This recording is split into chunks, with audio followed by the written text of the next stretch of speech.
State News Midday. We go right to breaking news this midday. A water main break is impacting local businesses. This is a picture of the Entourage Institute of Beauty and Aesthetics near 56 and Nebraska Parkway. Citizen journalist Brylan says this is one of several businesses of the area being forced to close due to the break. We've also seen social media posts from the Metal Grill restaurant and Next Level Nutrition. An LTU spokesperson says this is not a city water main, but is owned by a private property management company, so the city is not in charge of fixing it. We are going to let you know when these businesses, though, are back open on air and on our Now Local News app. We're also following some breaking news from this morning. Aurora City Council approving a contract with a private EMS company. Thank you for joining us, everyone. I'm Andrew Ward. This comes after months of controversial discussion over the move. Local Firefighters Union has said this will hurt ambulance services in Aurora, while City Council says it is necessary move for the budget.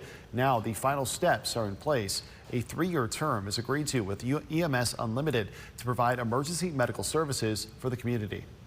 Great for us, a transition that benefits both staff and community, and provides great service to all of us who don't want to have to use those kind of services, but we know that we do. The contract is expected to last from August 18th of this year until August 17th of 2029. We'll let you know if anything changes. Also breaking this morning, we're learning a Husker running back's criminal charges are now dropped. According to Monroe County court records in Florida, the victim in the case is choosing not to pursue charges against Mekhi Nelson. He had been facing aggravated assault against a pregnant woman after being arrested in Key West, Florida last month. Nelson is currently a sophomore on Nebraska football's roster. The team has yet to say if there will be any disciplinary action against him for this season due to this situation. All right, let's go weather this morning here. A live look outside our Alec Communications camera. There's something we haven't seen the last couple of days, or at least not until yesterday afternoon. This is clouds a little bit in our Alec camera. Let's get to meteorologist Dominic Ferraro, who's got a closer look at our first forecast here for us. A rare sight these days, Dominic. I know. Hey, good morning, Andrew. And while it's a little different out there cloud cover wise, unfortunately the forecast today going to be much of the same that we've seen the last couple of days. Hot, humid, highs likely just crawling their way here into the upper 80s and low 90s. So again, it kind of feels like the movie Groundhog's Day, where we're just living through the same forecast over and over again. Similar story here on your Barry log camera, a few passing clouds there. But other than that, temperatures here in the low 80s, feels like the mid 80s already with dew points in the upper 60s, and light breeze, so not getting a whole lot of relief out of that. Statewide, upper 70s to low 80s for your current temperatures as we get ready for the lunch hour, including 83 in Grand Island, 84 in Beatrice, and 85 for the Omaha Metro. As we take a look at those dew points across the state, they're going to be on the higher side once again, mid to upper 60s, even a few low 70s out there. So you'll feel the humidity as we go throughout the afternoon. And there's a little bit of that cloud field we're looking at just starting to pop up here in southeastern Nebraska and into southwestern portions of Iowa. Other than that, clear skies once you head off then to the west of Grand Island. Temperatures going forward into the upper 80s to low 90s, and then back down into the upper 60s for your overnight lows tonight. We'll keep an eye on this forecast going forward, but again, it's looking to be hot, humid, and not a whole lot in terms of precipitation chances. More details on that in a few minutes. And now to a road closure that started today. Vine Street from 66th to 70th will be closed off starting today as a paving project will begin as a part of the Lincoln on the Move street improvement plan. Now, this is all expected to be one long project. The city says it will be wrapped up by November 1st. The recommended detour is taking 66th Street to O Street down to 70th. We'll keep you updated if anything changes. New developments on a triple homicide case dating back to the earlier this year. Sterling James is due in court this afternoon for a motion of discovery. James is facing several charges for the deaths of Hannah Neville and Roberto Tanner. James is charged with 2 counts of first-degree murder of an unborn child, and tampering of evidence back in March. We are going to be following today's court appearance and letting you know what comes of it tonight at 5 and on our Now Local News app. Only on 8 and nearly $23 million grants from the federal government is going to the DeWitt-Claytonia area.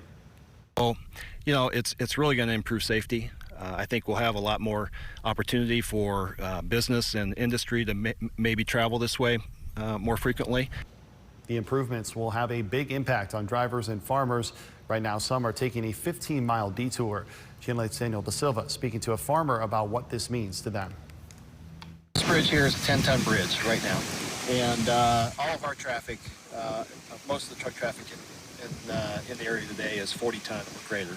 John Niemeyer is a fourth-generation farmer in Gage County and says the aging bridges between DeWitt and Claytonia have created ongoing problems. We have a hard time going down that road right now with other equipment like combines, and even tractors can be overweight. The farmers they rely on that to deliver grain, and we simply do not have a real safe way to travel, in dire need of replacement. So he avoids it, but it's costly. We're forced to go out here to Highway 77, and to go that direction, it's about a 15-mile or 12 to 15-mile detour just to deliver the same product. Additional fuel, wear and tear on their tires, and simply more work. All adds up. With the approval of the build grant, hope is on the way. A whopping $22.6 million to be used on 3 bridge replacements and 8 miles of new pavement. They're also going to widen it from 11 feet to 12-foot lanes, plus double the size of the shoulders. It's gonna provide a lot of benefits, so we're excited. The federal funding earned thanks to Gage County Supervisor Emily Haxby, the grant writer. She spent a lot of hours, a lot of time, made a lot of phone calls and efforts, held public meetings, and really put her best foot forward, and she did a great job. So we're lucky to have Emily around fighting for Gage County. After 2 failed attempts, Emily won the prestigious grant thanks to countless letters of support. The approval letter finally arriving this week. And we have somebody in Gage County in Claytonia that is willing to reach out and talk to our state and federal representatives and get the work done. Danielle De Silva for Channel 8 News. Right now, Governor Jim Pillen issuing an emergency declaration from the Corkscrew Road fire near Crawford.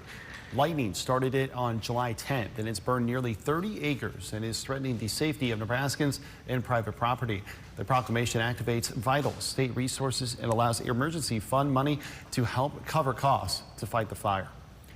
New details: a former Palmyra teacher is admitting guilt in a case involving a former student. 27-year-old Cody Pester has entered a guilty plea. Pester was arrested in January for having a sexual relationship with an 18-year-old former student during a period when state law prohibited it. He'll be sentenced on September 14th. Developing now, health officials are trying to figure out the origin of a parasite that causes diarrhea. They're looking at all sorts of things, including mixed lettuce, swimming pools, fresh fruits, and even Taco Bell. They're hoping if they do enough research, they can find a common cause to stop the spread. The CDC has also confirmed at least 1 case here in Nebraska. So what you should do to avoid it and keep your family safe in the meantime? Well, Channel 8's Mackenzie Johnson has the details from health officials. We want to be transparent that this is an active and evolving investigation. We anticipate continuing to see cases increase, possibly through the end of August. On Tuesday, the CDC giving an update on the growing cyclospora problem. The parasite causes severe diarrhea for days and potentially even weeks. This parasitic infection, sometimes it can take 2 weeks, as I said, for symptoms to develop. It is not contagious. It can sometimes be relapsing. Patients will be there one day and come back the next day, and it typically requires antibiotics. Early investigations by health experts suggest lettuce or salad greens could be the potential source of the illness. And it's now being widely reported that Taco Bell is coming under question by federal and state health officials. The fast food chain releasing a statement that says, in part, while authorities continue their broader review, Taco Bell has voluntarily and temporarily removed limited ingredients at select restaurants as a precautionary measure. When asked about it, the CDC saying no specific type of produce, grower, or supplier has been identified as the main source. But they have reason to believe there's a connection between some of the cases. So in the case of this multi-state outbreak, those are the types of data that we're using. Exposure history from what people ate, where they might have been and where they've gone in the time period before they got sick, as well as where they live and where they went. Typically, people do not need to be hospitalized if they fall ill because of the parasite. But officials are warning doctors across the country to be on alert for an increase in cases, and they're asking anyone with symptoms to get tested. Reporting in Lincoln, Mackenzie Johnson, Channel 8 News. Coming up after the break, homeowners Haven will find out where the capital city stands when it comes to cities offering a good chance for families to buy a home. bringing you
There's a major development in the debate over changing the clocks twice a year. House lawmakers now passing a bill to keep daylight saving time all year long.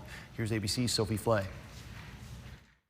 The days of springing forward and falling back may be numbered. The House has voted to make daylight saving time permanent.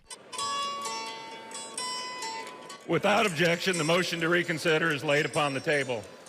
The bill would end the twice-a-year clock change requirement and give way to the later sunsets we see from March to November. Let's stop asking Americans to reset their clocks every March and November. Let's provide some certainty and consistency and a little more sunshine at the end of the day. The bill has been a priority for President Trump. I assume people would like to have more light later, but some people want to have more light earlier because they don't want to take their kids to school in the dark. Congress made daylight saving time permanent during the 1970s energy crisis, but reversed course after parents revolted over children walking to school in pitch-dark winter mornings. In Florida alone, 8 kids were killed in traffic accidents. If we're going to make a permanent change that affects every American, we should follow the science, learn from history, and prioritize Americans' health, particularly that of our children. Permanent daylight saving time would mean the sun wouldn't rise until 8:52 a.m. in Seattle in mid-January and 9:04 a.m. in Indianapolis. But this new bill would allow states to opt out and make their own decisions. Sophie Flay, ABC News, New York. Also developing now, multiple states facing rounds of severe weather. Flood watch is in place right now for more than 6 million people in central and southwest Texas. Here, a truck being swept away by floodwater and soaring temperatures are in the forecast for numerous cities in the coming days. Heavy rain triggering dangerous flooding across parts of the state Tuesday, prompting dozens of rescues. At least 45 people had to be pulled from the floodwaters. Texas Governor Greg Abbott issuing a disaster declaration for 59 counties. Some of the hardest hit areas are expected to see more flooding in the coming days to the west. In California's Bay Area, temperatures soaring amid wildfires already burning in the state. And across the border in Canada, wildfires are also triggering evacuation orders for multiple communities in the northwestern Ontario region. This as communities across the U.S. cope with blistering summer heat. Now, your Storm Alert Team forecast with meteorologist Dominic Ferraro. And we'll be staying here on the warmer side for some time. I know it's been sunny, hot, humid the last couple days. That's not likely to change then for your Wednesday afternoon either. It's still going to feel a whole lot like summer, and we'll try to heat up here this weekend. I feel like I've been given the same forecast where, okay, we'll be in the low 90s for a couple days, then it's kind of expected to heat up. And for the moment, the humidity has kind of kept things in check. We've been in the low 90s to upper 80s then for a while here, and it looks like maybe this weekend we'll finally make that climb into some warmer temperatures, and likely going to stay on the dry side too, with minimal rain chances through the forecast as we head into next weekend. Because of that here, 6 to 10 day temperature outlook when it started with that first, and we might see a little bit of a change as we head towards the end of the month. I know the next couple of days certainly look hot, but as we head towards July 21st here through the 25th, there's a small chance of being above average, and above average this time of year is the low 90s in southeast Nebraska, and equal chances of being above or below average for precipitation. I know we've stayed fairly dry, and we might see a spot shower or two for your Thursday, but after that, I mean, the extended forecast looks pretty dry for the most part, and you know, we'll take the moisture if we can get it, but hopefully we start to see some more trends then to being a little more above average to close out the month. We'll take the moisture for sure. As we take a look now outside in Beatrice, Shones roofing camera at South 6 and Perkins Street. Another good view of kind of some of those fair weather cumulus clouds. They almost look like they're out of a painting as we take a look above the horizon there. Temperatures across the state for most of us into the upper 70s and lower 80s, including 83 here in Lincoln. It's 84 in Beatrice, 83 as well in Grand Island, 81 in Hastings, Kearney, sitting in the low 80s there as well. Not much of a breeze out there for most of us. Light and variable here between 5, 10, and a little closer to 15 miles per hour as you get out towards central portions of the state. But I don't think wind's going to be too much of an issue here. In fact, we take a little bit more of a breeze to try and give us some relief from the heat and humidity. But for the moment, mainly just keeping an eye here on a few fair weather cumulus clouds. That's kind of an indicator so you can see how much moisture is out there as we're starting to see these fair weather clouds pop up as we get into the peak heating hours of the day. But mostly clear skies then for the majority of us as we get out towards towards central Nebraska. Should be seeing lots of sunshine out there, even with a little bit of cloud cover today. Stormcast, fairly easy forecast for us meteorologists here. A few passing clouds for the rest of your day here on Wednesday. Quiet then for the start of the day on Thursday. We'll have to keep an eye once again. Several times this week, we've seen a little bit of fog for the start of the day. Once again, when it's this humid and there's not a whole lot of winds out there, we are kind of more susceptible to seeing fog enter the forecast. Can't rule it out then for your Thursday morning, but then does try and fizzle out as we head towards the afternoon. Here's something we'll have to keep an eye on. This has kind of been our best chance at seeing a little bit of precipitation for some time. I don't think it will amount to much, but a few brief showers a possibility then for your Thursday afternoon into the evening, and then quieting down here as we head into the overnight hours into the start of the day on Friday. We still have a heat advisory in place for portions of the Panhandle. This did get extended here until midnight here, so the start of the day on Thursday, where they could see the heat index close to 105 degrees out there. I know it's been very warm, especially out towards Chadron. We've seen a couple of triple-digit days out there, but have yet to kind of see these advisories extend off to the east. That's something we could see maybe this weekend, where the heat index could get a little closer then to the triple digits for ourselves here in southeast Nebraska. For your afternoon temperatures today, though, into the upper 80s to lower 90s. I got us right here in 90 degrees in Lincoln. I think, again, that humidity is going to try and keep things in check just a little bit, but there's kind of trends in the forecast where we could see that get a little warmer as we head into this weekend. Upper 90s there, maybe some of the warmest temperatures we've seen this year so far. We'll kind of have to just see where that evolves over the next couple of days, but still looks plenty like summer then as we head towards next week. All right, sounds good. Thank you very much, Dominic. Still had this midday not on board what President Trump is pushing for after major changes to ICE operations are announced. What this means is DHS tries to address deadly shootings.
In deadly shootings, DHS now pausing most vehicle stops as ICE agents receive new training. President Trump now calling for those stops to be reinstated. ABC's Rena Roy reports. President Trump overturning a temporary pause on most ICE traffic stops, according to a source familiar with the discussion. It comes after the Department of Homeland Security announced it was halting most stops in the wake of 2 recent deadly shootings at the hands of ICE agents. But that source says they're now resuming. The Department of Homeland Security also requiring all arresting teams to have at least one individual wearing a body camera. Protests breaking out across the country after an ICE agent shot and killed Johann Sebastian Guerrero in Biddeford, Maine earlier this week. ICE needs to stop their reign of terror. ICE needs to be abolished. We want to make clear that a nice badge is not a license to kill. A spokesperson for Maine Senator Angus King telling ABC News Guerrero was not the intended target of immigration officers. According to representation for the family, Guerrero was 25 years old, had a social security number, as well as work authorization in the United States. DHS says Guerrero entered the country illegally in September of 2023, but obtained a work permit last year.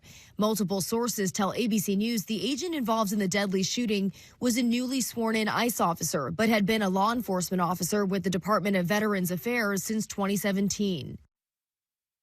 And in Houston, Texas, 6 days earlier, another man was killed by ICE agents. Authorities in Texas claim he threatened agents with his vehicle, though they did not provide evidence of that. The FBI says it's an ongoing investigation. Rena Roy, ABC News, New York. Still had gas prices skyrocketing while a fight over the Strait of Hormuz is causing the cost to spike again.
This is Channel 8 News Midday.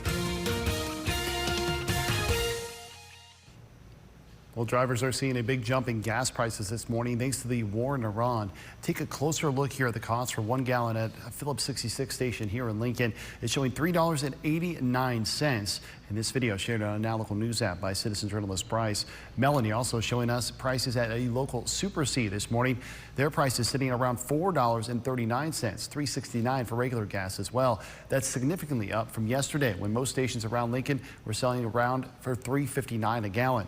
Now, in the latest escalations, the U.S. military is intensifying its strikes on Iran today, launching the first daytime attack in months. Iran is retaliating by targeting American military bases in the region. That includes the strikes in Kuwait. That's what this video here is next to me. A warehouse captured by an eyewitness. The volatility is impacting oil and gas prices as the U.S. and Iran jockey for control of the Strait of Hormuz. ABC's Christian Cordero reports. Today, a new wave of U.S. military strikes shows missiles hitting Iranian port cities in broad daylight. U.S. Central Command posted this video online saying today's 90-minute wave of strikes targeted Iran's coastal defense systems and cruise missile storage on an island just outside the Strait of Hormuz. This video circulating online is from the southern port of Chabahar. Another video posted online shows Iran's retaliation in the escalating attacks, hitting a building in Kuwait that Iran's regime says stored U.S. weapons. Gulf allies, including Bahrain and Jordan, say their air defense systems have intercepted incoming missiles. And now President Trump is once again threatening Iran's civilian infrastructure, saying the administration is considering bombing the country's bridges and power plants as soon as next week. It could be a war crime. It really comes down to whether those targets are dual purpose. Is there a significant benefit from the Iranian military for using, say, a bridge or a power plant that feeds, a base or, a military installation? As the war reignites, the U.S. military has reinstated its blockade in the Strait of Hormuz, an attempt to prevent commercial ships from entering or leaving Iranian ports. But Iran claims it has control of the strait. According to maritime data firm Kepler, every ship that crossed the strait yesterday appeared to have coordinated with Iran directly. Oil and gas prices, meanwhile, are rising, with the national average for a gallon of regular gas now at $3.87, according to Gas Buddy, 13 cents higher than 1 week ago. A spokesperson for the Iranian regime says more than 30 people have been killed in, quote, recent attacks near the Strait of Hormuz. It hasn't elaborated beyond that figure. Christiane Cordero, ABC News, Washington. Back here at home, a very busy 48th and Cornhusker here on our ABC Seamless camera. Oh man, I don't envy those crews out there working on construction. It's got to be a warm one out there. Let's get to meteorologist Dominic Ferraro. Updated forecast here for us. Yeah, warm one for those construction workers, Dominic. No, absolutely, Andrew. It reminds me of, getting outside there, heat, humidity. It feels like summer. I mean, it's going to feel like summer for some time. I know we've been saying that. I'm finding new and creative ways to say it's going to be hot and humid. We're trying our best here. So, hopefully everyone's finding a way to stay cool. Maybe a good day to go get some ice cream. I know that's been kind of a popular thing to do here recently as well. Honda of Lincoln cameras, South 27th and Yankee Hill Road. We got, you can see a little bit of the clouds cover too. The flag making an appearance here as well. Upper 70s, then low 80s across the state for your current temperatures, including 83 here in Lincoln, 84 in Beatrice, and the mid 80s as well up towards Omaha. O'Neill, Valentine also getting in on that as well. Winds for the most part out of the south, especially as you head towards central and western Nebraska, between 10 to 15 miles per hour, but it's died down a little bit here in the east, and we're mainly just keeping an eye then on a few fair weather clouds throughout the rest of the day today. I'd be surprised if we get much in terms of precipitation out of these, and mainly just going to make for kind of a picturesque sky the rest of the way here in Lincoln. Upper 80s then as we get towards 2 o'clock, into the low 90s. I got us at 90 for your high temperature today. The humidity has kind of limited those afternoon temperatures the last couple days. I can't believe it's going to do the same thing here today. So that's ultimately where we're going with those temperatures today. It's a very similar story here for your Thursday forecast. Though Friday into the weekend looks a little bit warmer. We could start to see some temperatures in the upper 90s. We'll have more details on that in a few minutes. Talk to you then. Thank you very much, Dominic. Only on 8s, one artist is leaving a colorful mark on York. 36 days may seem like a long time, but that's all it took for one woman to bring this 40-foot blank wall just outside of the Sun Theater in downtown York to life. Section by section, the artist creating a scene that embodies the city. The mural coming as one of the first major public art projects for the city, aimed at bringing more culture and creativity. Channel 8's Emma Norwood reports. High above the sidewalk, one vision is coming to life. It's almost like leaving a landmark. It's almost like leaving your fingerprint somewhere else. Jasmine Young is covering this 40-foot wall with a mural designed specifically for York, a piece meant to reflect the city's character and creating a lasting sense of peace. I wanted it to feel like you were coming in on a Friday with Grandma and Grandpa to watch the best movie, kind of like a drive-up theater, but something you could truly legitimately look at and be like, yay, we're going to the theater. The community wrapping their arms around Young and her vision for the mural. Thanks to a grant from the Nebraska Arts Council and local fundraising efforts, she's been able to complete most of the project in just under 2 months. It's humbling. It is the feeling of acceptance that most artists crave and desire to have, and not many people get to experience that. Not many people get to experience people saying, no, it doesn't matter, this is what I want, and we're going to do whatever it takes to get this person. The mural is one of the city's first steps towards adding more artwork and culture to the downtown creative district. And as Young gets closer and closer to the end, she says she can feel the excitement from the community. Have people stop, they have waved, we have people who drive by every day and honk and yell. Like, once they figured out who I was, I think I hear my name screamed from the streets probably 4 times a day. There's a lady that works across the street. She sends me heart hands every day. It has been fantastic. Reporting in Lincoln, Emma Norwood, Channel 8 News. Right now, new life for an old landmark. The village of Kennesaw is showcasing its newly renovated city auditorium.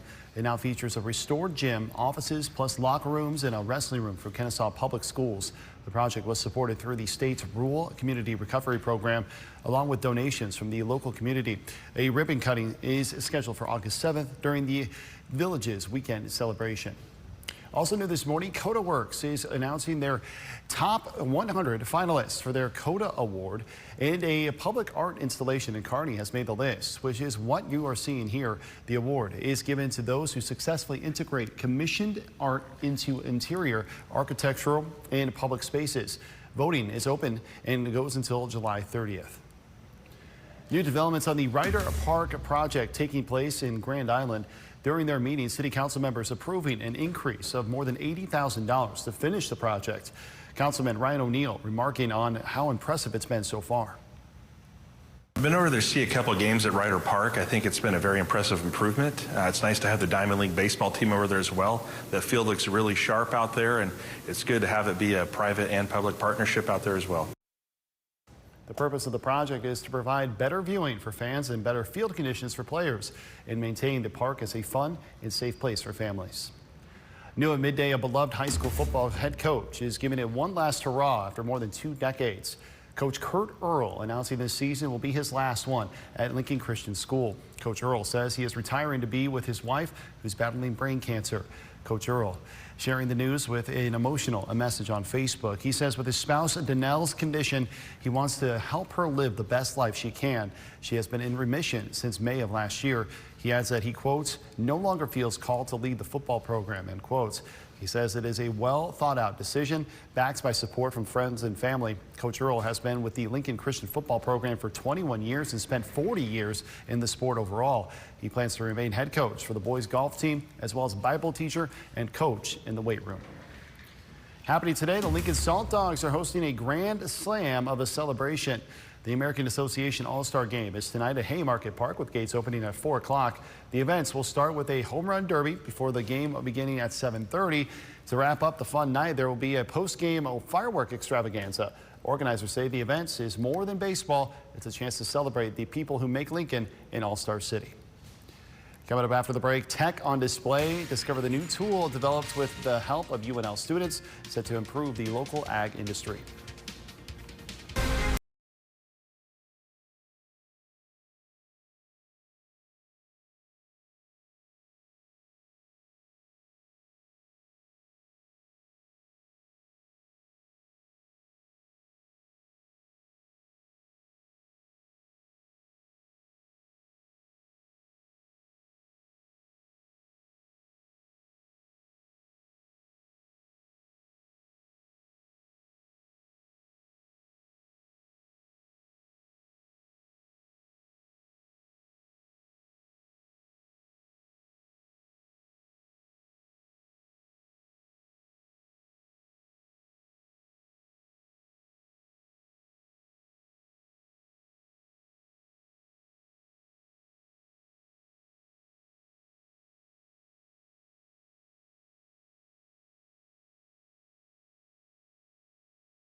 Happening today, the University of Nebraska-Lincoln is showcasing some emerging ag tech.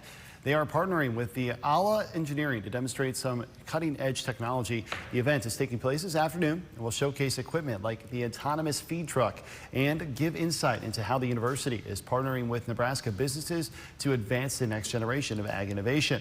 We'll give you a closer look at the new tech tonight at 5.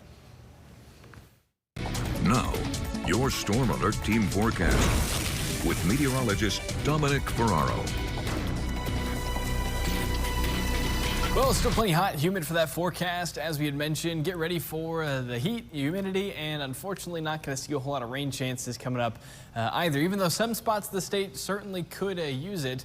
But it's kind of just anticipating now that larger heat up as we head towards the upper 90s, and it looks to be coming this weekend. But I know when I did the weekend forecast, we were kind of thinking the same thing, and the humidity's kind of kept those temperatures in check. I would not complain if that happened again here, so we'll keep an eye on that going forward. But the 7-day precipitation potential, not a great story for us here in eastern Nebraska. In fact, very minimal chances of any sort of accumulating rainfall over the next couple of days. But it gets a little better as you head out towards the west. I mean, still not great, less than half an inch for most. But especially out there, they'll take whatever moisture they can get. So it is just unfortunately the reality of the weather pattern we're in. We're likely going to stay dry for some time. Quick look outside here. ABC Seamless camera at North 48th and Cornhusker Highway. The folks working outside, at least getting a little bit of cloud cover out there, trying to give them a little relief from the heat. Temperatures, though, still here in the lower 80s in eastern Nebraska. Similar story across the state. A few spots still hanging on into the upper 70s.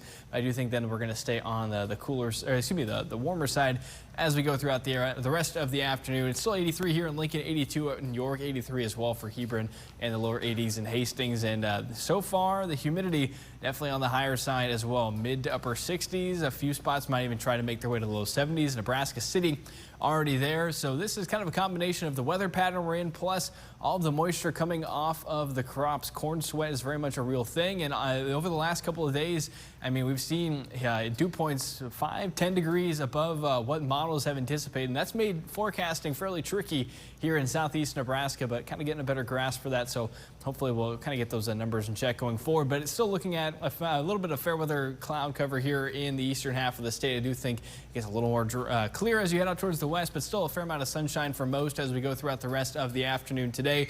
I think we're staying on the dry side too. Makes our forecast here nice and easy. Keep an eye out though for a little bit of fog, especially in southeast Nebraska as we head throughout the start of your day on Thursday. And we'll keep an eye on also the possibility for a brief shower or two, maybe a rumble of thunder if we're really lucky. But I think the majority of these are going to be very quick pop up, and just as quickly as they show up, they're likely going to be gone then, and shouldn't see too many impacts then to any Thursday evening plans.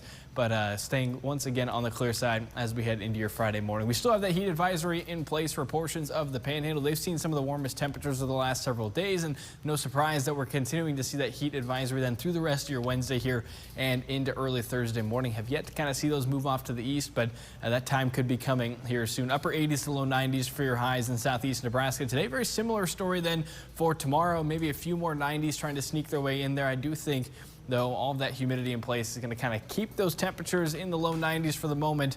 But as we head towards the weekend, better chances then to see the mid 90s, upper 90s. We'll see. The National Weather Service has gone so far as to say we might even see the triple digits. I'm not sold on that just yet.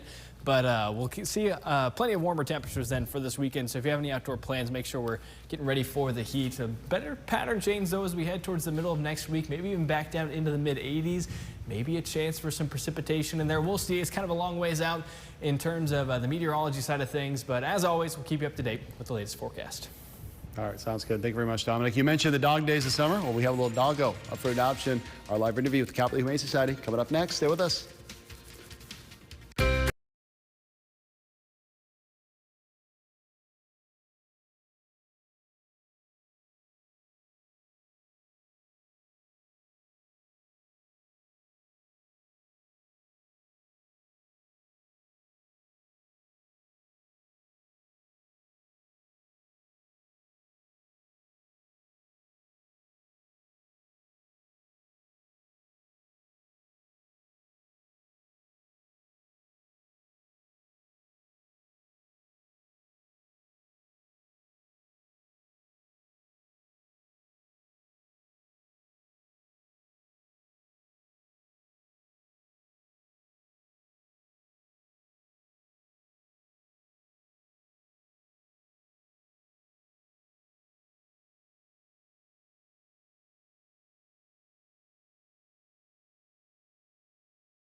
Minutes since I've done this segment. I missed it. Capital Humane Society is here. Nadia is joining us with who's our little furry friend here today, Nadia? Yes, so today we have Sam. Sam is an approximately 3-month-old spayed female lab Great Dane mix. She came into the shelter from Kansas from another shelter with 4 other siblings, and they are all available for adoption today. So she has 2 other sisters and 2 brothers at the oh my gosh, Pilot location. But yeah, they've been great. Typical puppy, need lots of toys, training, potty training, but they'll be great dogs when they grow up. She's currently approximately 30 pounds. She's gonna be a lot bigger than that, She's right? gonna be quite a bit bigger, being a Great Dane mix, so I'd probably estimate around 80, 90 pounds, but with them being a mix, we never quite know, and that may change a little bit. She's very sweet, obviously, very soft as well. Lots of animals at the shelter right now. You were telling me in the break, 91% capacity here? Yes, very full. So at Park this morning, we're at 91%. We only have 6 open kennels. Wow. Pilot is full of adoptable dogs and cats, and we are having a cat promotion. And this one's a little more special than the previous one, but we have Christmas in July cat promotion sponsored by Mary Jo Livingston. Cats 5 months and older are $25 adoption fees, and kittens 5 months, oh my gosh, yeah, 5 months and younger are $75 adoption fees. And there may be license fees and rabies fees that apply. But like you said, we're extremely full trying to find homes for all of these cats. And so we're celebrating Christmas in July. And that being said, the shelter is decorated for it as well. Oh, that's amazing. I think Sam is looking at the rabbits and the animals over there in this picture.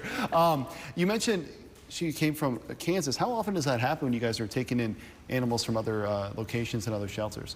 Yeah, we try and help other locations and shelters as much as we can. This part of Kansas is a smaller town, a couple thousand people, and they have quite a few puppies down there due to, you know, adults not being fixed. And so we try and bring up as many dogs as we can to help them so that they can continue the helping, you know, help the dogs in their town, and we can help them and find these guys homes. Awesome. So with so many animals now in the shelter, what do you guys need the most right now? Yeah, right now we could really use some fosters. I know it's not a physical need, but if you're not able to adopt right now, but you have room to open up for a cat or a dog, when we're this full, it's always great to be able to send them to a home for a little bit while they wait for space at Pylock. And so we would love to get some more fosters if possible. I mean, how could you not adopt her now? I mean, come on. She's very sweet, but she was very playful in the lobby, so. Yeah, she was, yes. Yeah. I mean, she's a puppy. She ran around, yes, but oh my goodness, that was adorable. Sam up for adoption right now, along with 4 other brothers and sisters, correct? 4 others, yes. Oh my goodness, and lab, Great Dane mix, beautiful dogs. So stop on by the Capital Humane Society. They are very in need of those pet owners and those foster parents. So stop on by. Nadia, thanks for coming by today. Appreciate it. Thank you for having us. You say goodbye, Sam? Goodbye. Bye. All right, we'll be right back. Everyone, stay with us.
Trending now, Halloween spending. Yes, you heard that right.